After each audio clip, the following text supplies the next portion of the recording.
everybody, I hope all of you are doing good. I am Deepika from Learno Hub, एक ऐसा free learning platform जहां पर आप पढ़ सकते हो physics, chemistry, maths, biology and SST absolutely for free only at learnohub.com।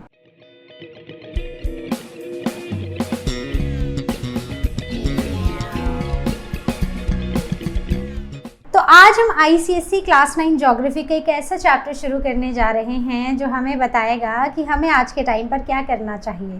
तो हमने पॉल्यूशन पढ़ा, पॉल्यूशन के इफ़ेक्ट्स पढ़े और अब हम पॉल्यूशन के प्रिवेंटिव मेजर्स को पढ़ेंगे। तो चलो जल्दी से देखते हैं कि क्या क्या हम कर सकते हैं पॉल्यूशन को रोकने के लिए। तो पॉल्यूशन को रोकना यानी कि preventive measures to reduce the pollution and to protect our environment. तो इसमें कुछ मेन मेथड्स हैं। जैसे सबसे पहले है कार पूलिंग, कि अगर आप 4 बच्चे हो, एक ही स्कूल में पढ़ते हो और अलग अलग आपको आपके मम्मी पापा छोड़ने जा रहे हैं, तो आप एक ही गाड़ी में बैठ के सब चले जाओ, that is car pooling. Next, promotion of the public transport, school की बस का यूज़ कर लो या फिर आप अगर ट्रेन जाती है तो ट्रेन से चले जाओ, राइट।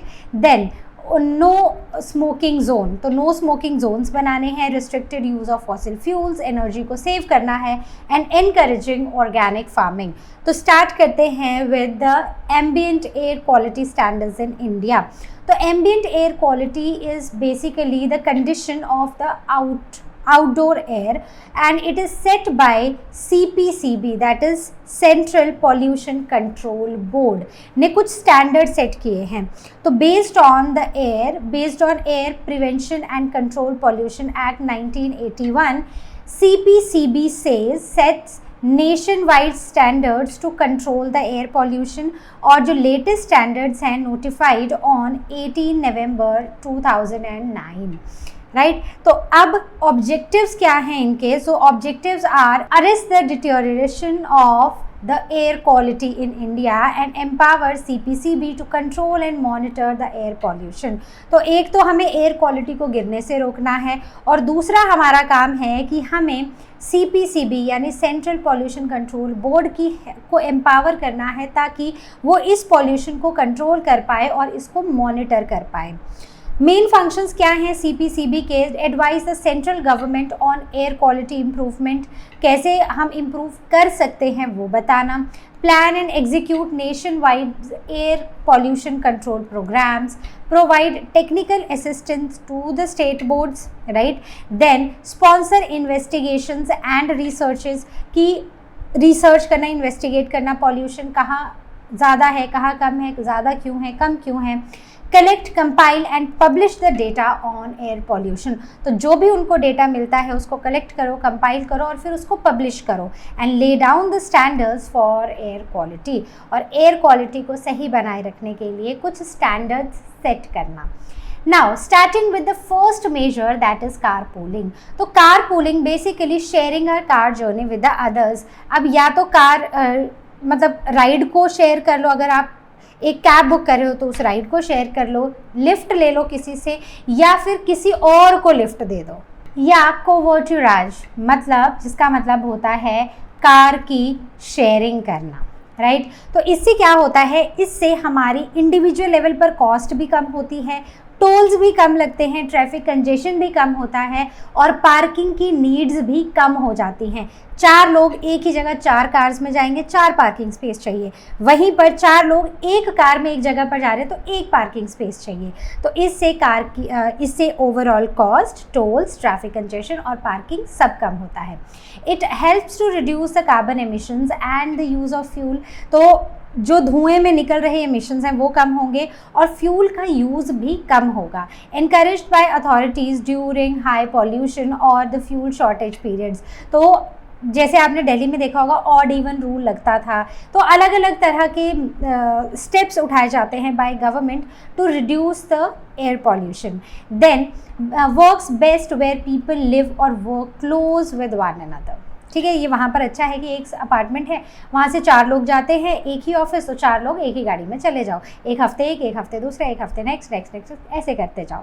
अब प्रमोशन ऑफ पब्लिक ट्रांसपोर्ट, अब पब्लिक ट्रांसपोर्ट हमारे लिए ही तो बने हैं, तो अगर हम उनको नहीं यूज़ करेंगे, अगर वो बसें ट्रेन खाली चलेंगी तो फिर उनका फ़ायदा क्या है, राइट। तो हम ट्रेन्स, बसेस, ट्रैम्स का यूज़ करें ताकि ट्रैफिक कंजेशंस कम हो, इससे एयर पॉल्यूशन भी कंट्रोल होगा और रोड ट्रांसपोर्ट बेटर होगा।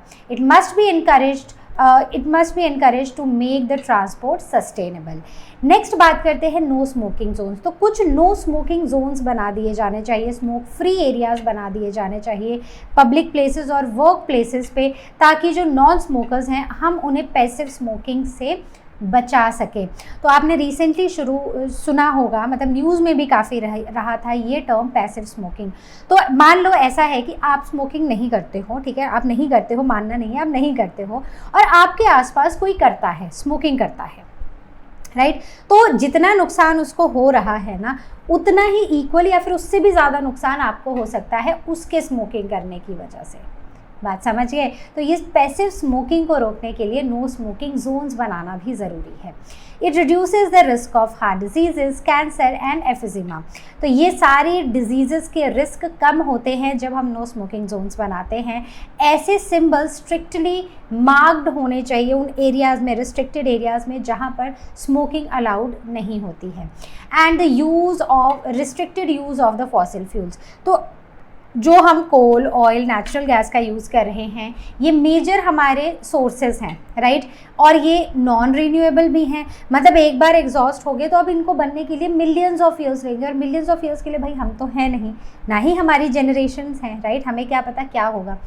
तो इसलिए ज़रूरी है कि हम फॉसिल फ्यूल्स के ऊपर जो यूज़ है ना उसको रिस्ट्रिक्ट कर दें, उसको कम कर दें। एक्सेस यूज से एयर पॉल्यूशन होता है और क्लाइमेट चेंज होता है। We must reduce the dependency by shifting to the renewable energy resources, जैसे सोलर एनर्जी यूज़ करो, विंड एनर्जी यूज़ करो, हाइड्रो एनर्जी यूज़ करो। तो हमें अपना शिफ्ट करना है नॉन रीन्यूएबल रिसोर्सेज से रीन्यूएबल रिसोर्सेज की तरफ। आगे बढ़ते हैं, वाई रिस्ट्रिक्ट फॉसिल फ्यूल्स, क्यों करने हैं? क्योंकि फॉसिल फ्यूल जैसे कि ऑयल, कोल, नेचुरल गैस, ये आज के लिए तो एनर्जी है, लेकिन अब जब हम इनको बर्न कर रहे हैं तो हमने पढ़ा है ना पिछले चैप्टर में, इनसे निकलती है एक gas that is carbon dioxide. ये कार्बन डाइऑक्साइड गैस हमारे एटमॉस्फेयर में हीट को ट्रैप करती है, और ज़्यादा कार्बन डाइऑक्साइड मतलब ज़्यादा हीट का ट्रैप होना, ज़्यादा हीट का ट्रैप होना मतलब ग्लोबल वार्मिंग होना, अर्थ का एवरेज टेम्परेचर बढ़ना। सो इसलिए हमें इनके यूज़ को रिस्ट्रिक्ट करना चाहिए। More carbon dioxide, hotter is earth on, and there is a risk of climate change.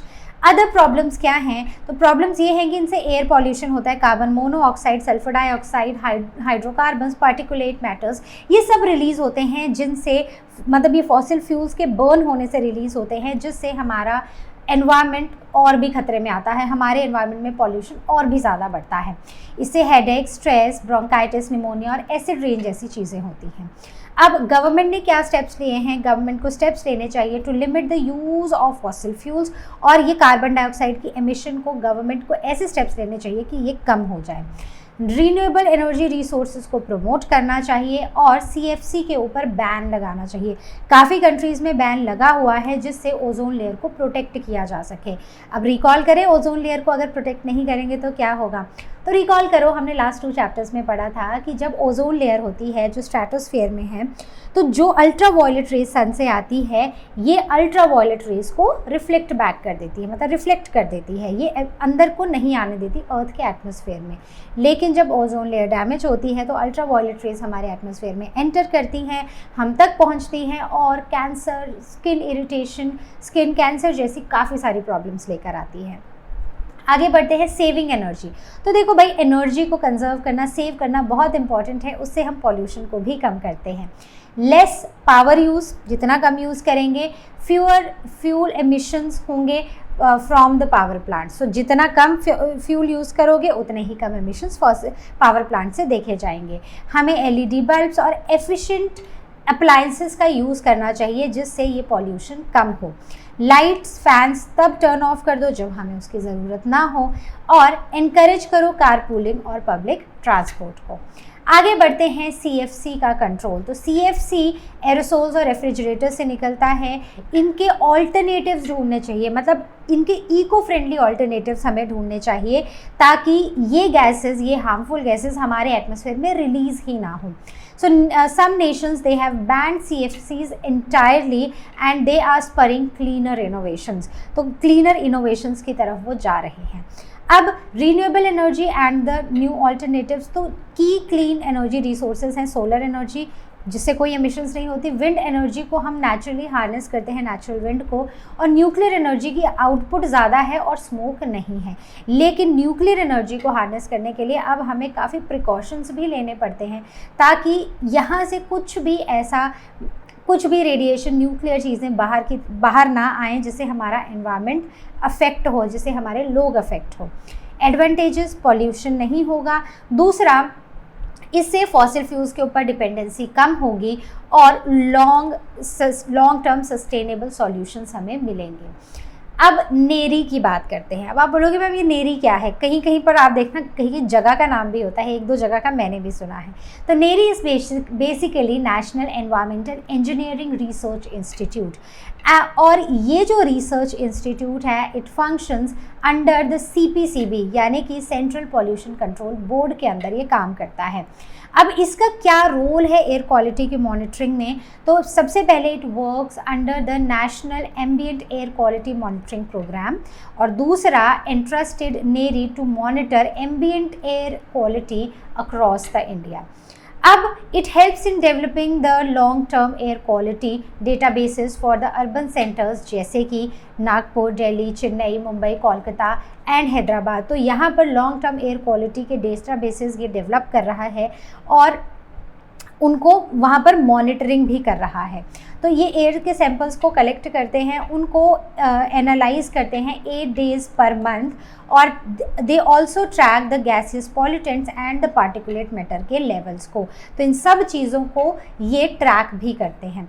Now encouragement of organic farming. अब ये जो ऑर्गेनिक फार्मिंग है ना, यहाँ पर होती है cultivation of plants and the rearing of animals using the natural methods. It avoids the synthetic fertilisers and pesticides and uses the biological material to maintain the soil fertility and ecological balance. तो अगर हम organic farming का use करते हैं तो organic farming का use करने से एक तो हम फर्टिलाइजर्स, पेस्टिसाइड्स यूज़ नहीं करेंगे, तो ये हमारे लैंड को और हमारे पानी को नहीं ख़राब करेंगे। किसी भी तरह ये फर्टिलाइजर्स हमारे फूड चेन में एंटर नहीं होंगे तो हमें भी हार्म नहीं होगा, हमारे एक्वेटिक प्लांट्स और एनिमल्स भी बच जाएंगे और यूट्रोफिकेशन भी नहीं होगी। इससे हम सॉइल की फर्टिलिटी को नेचुरली बढ़ा सकते हैं और एक इकोलॉजिकल बैलेंस को मेंटेन करके रख सकते हैं।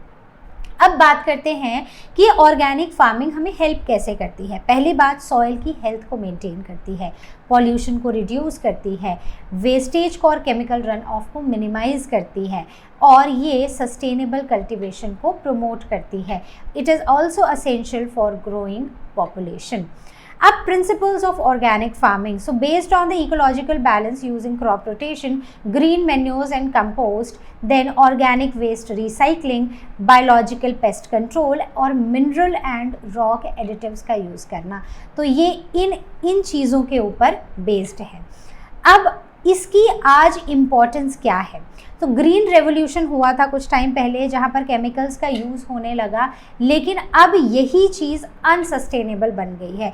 तो उस टाइम केमिकल्स का यूज़ हुआ, उस टाइम अच्छा था, यील्ड अच्छी आ रही थी। धीरे धीरे इसने हमारे फूड चेन में ये केमिकल्स एंटर हो गए, हमारी हेल्थ को अफेक्ट करने लगे, और आज वो टाइम आ चुका है कि ना तो ये सॉइल को बेनिफिट कर रहे हैं और ना ही हमें।